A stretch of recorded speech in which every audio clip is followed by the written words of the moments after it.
One of Kenya's crown jewels in state enterprise, the Kenya Pipeline Company, is now officially gone for good. In a heated and chaotic parliamentary session punctuated by walkouts, finger-pointing, and accusations of backroom dealing, the National Assembly approved a plan to privatize up to 65% of KPC through a public share sale. The eyes have it. Supporters are calling it economic reform. Critics, however, are calling it daylight robbery. This issue of Kenya Pipeline will bring a lot of excitement. Kenyans will buy in the IPO. But after the announcement of the financial results in February for the full year, the share company will collapse and the share price will collapse. And this is the reason. The current investor in the NSC are not buying assets. They are buying revenue. The government plans to raise 100 billion Kenyan shillings by offloading a majority stake in KPC through an IPO on the Nairobi Security Exchange. But the remaining 35% will stay under state control, supposedly to preserve strategic oversight of the country's energy lifeline.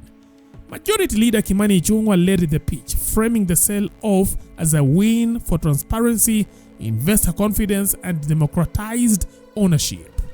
And it's good for the Honorable Udo to speak to the gallery and excite those that he seeks to excite. The matter of inclusivity, transparency, and accountability have become cardinal in these laws. But the opposition isn't buying this narrative. The grounds for this privatization is all crooked process, Honorable Speaker. All crooked, all skewed. You are told they're spending lawsuits amounting to 5.7 billion. Your guess is good as mine. Who are the claimants? Who are the lawyers? And who are the brokers? United opposition MPs have come out swinging, branding the process as rushed, shady, and deeply flawed. Yeah, I will focus on two issues. And the first one is, ladies and gentlemen, the bill I'm holding is called the Privatization Bill 2025. If you look at this bill, it talks about one of the key elements of this bill is the principle of transparency and accountability. How to ensure that the whole process is transparent and accountable. Look at the way that things have been done. You privatize Kenya Pipeline, and then immediately you bring to the House the privatization bill. That is a serious omission. Now here's why they say this is not just a bad deal, but a betrayal to the country. Number one, no legal framework. They argue the sale is moving ahead without a clear law to govern the privatization. There was no thorough debate, no scrutiny, just streamrolled legislations. Omission. Practically, we should have done with the privatization bill so that we ensure that we have the right legal framework before we do the privatization. The second point is, how much money are we expecting to get from the privatization of Kenya Pipeline? It is 100 billion. That's what they are trying to, by selling that strategic intervention, strategic investment in this country, you will only raise 100 billion.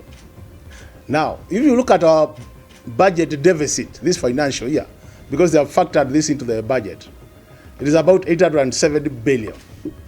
So you ask yourself, is it worthy really selling such a strategic investment to raise only 100 billion while you are going to borrow 876 billion from Kenyans? It means any right-thinking Kenyan would have said, because this is very strategic for the country, let's get another way of raising this money. And that's what we are saying, ladies and gentlemen, and Kenyans, that this process is not good for the country. Number two, parliamentary bypass. Now, the order to discuss the sale reportedly slid into the House schedule at 3 p.m., bypassing approval from the Committee on House Business. Opposition MPs claim only pro-government lawmakers were allowed to speak before the vote. You find it there. The order paper does not have the sale of Kenya Pipeline. The sale of Kenya Pipeline has been sneaked in today at 3 p.m., about 30 minutes after members were already in the chamber.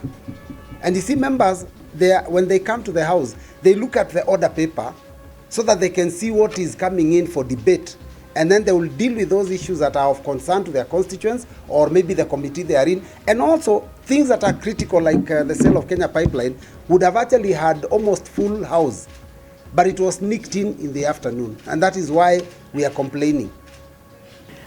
And Ruto was the other day on media all over saying that members of Parliament are being bribed. I want to ask him, has he bribed them today? Because how do you give us an order in the morning? Since yesterday, we know what you are discussing, and then you sneak in something.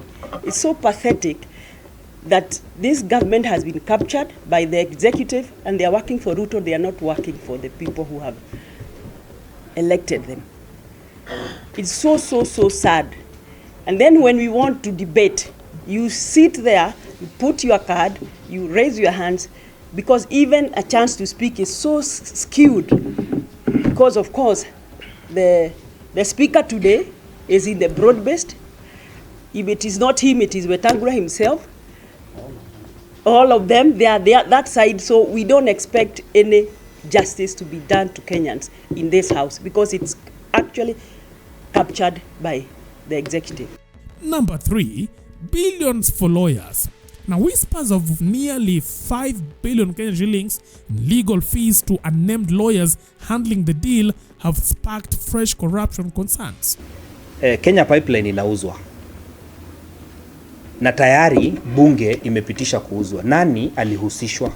Kwa ripoti ambayo kamati imepeana, wamesema bilioni 5.7 zilipwe kwa mawakili. Na iko kwenye report ambayo iko kwa order paper ya leo, 5.7 billion. Hii ni pesa inatosha kushughulikia mambo ya SHA. Hii pesa italipwa watu na haijafanywa verification ijulikane nani anaenda kulipwa. Motion ambayo imepitishwa inapatia serikali nguvu. Kwa nini mnaleta motion ya aina hiyo na kuna privatization bill ambayo iko kwa bunge? Si bill ingepitishwa ndio baadaye sasa muanze kuuza kulingana na kanuni na sheria zile zimewekwa. Ni vizuri pia niseme imepropose mambo kadhaa, lakini ya muhimu zaidi ni kusema bei ya mafuta leo ikiongezeka, ambaye tunaamini itaongezeka, sasa ni mtu binafsi ndiye atakuwa akitawala mambo ya Kenya Pipeline. Number 4, backdoor politics. Critics say the privatization is not about reform. It is about lining pockets and offloading responsibility.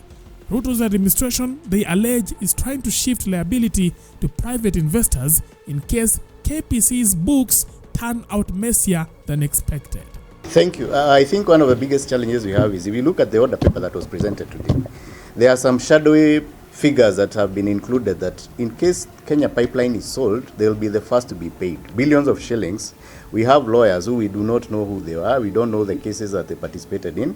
There are people who are listed that in case it's privatized, they should be paid huge amounts of money, billions of shillings.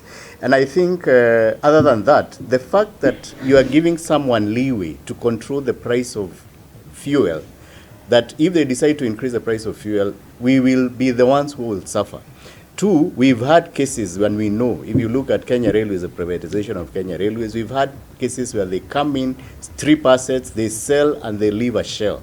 This is the only pipeline we have as a country, and I think it's paramount that if it's to be privatized, Kenyan people must be involved, public participation must be done, and everyone must give their input. Secondly, we cannot sit in parliament and we are not even given a chance to contribute, because those of us who are there, we were not given a chance, we were not accorded a chance so that we could air our views and say whether we support or reject. And I think there are very many people who would have been willing to respond to this matter, because it's a matter of national importance. So like my colleague is saying, it's not something that will take sitting down, it's something that needs to go to court. We need arbitration by the judiciary so that they can clarify and decide whether the procedure is correct and whether the sale of Kenya Pipeline was that important.